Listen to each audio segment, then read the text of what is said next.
चन्द्रशेखर चन्द्रशेखर चन्द्रशेखर पाहि मां चन्द्रशेखर चन्द्रशेखर चन्द्रशेखर रक्ष मां चन्द्रशेखर चन्द्रशेखर चन्द्रशेखर पाहि मां चन्द्रशेखर चन्द्रशेखर चन्द्रशेखर रक्ष माम्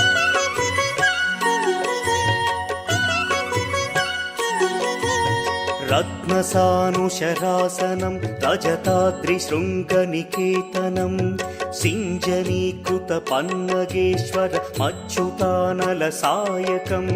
क्षिप्रदग्धपुरत्रयं त्रिदिवालयैरभिवन्दितं चन्द्रशेखरमाशये मम किं करिष्यति वै यमः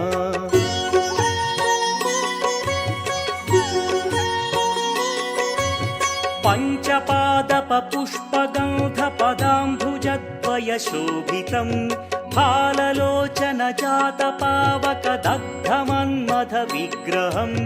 भस्मदिग्धकळेभरं भवनाशनं भवमव्ययं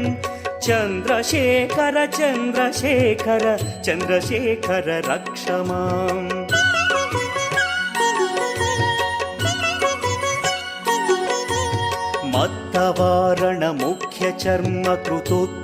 मत्तवारणमुख्यचर्मकृतोत्तरीयमनोहरं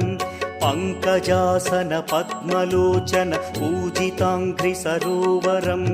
देवसिन्धुतरङ्गसीकरसिक्तशुभ्रजटाधरं चन्द्रशेखर चन्द्रशेखर चन्द्रशेखर पाहि माम्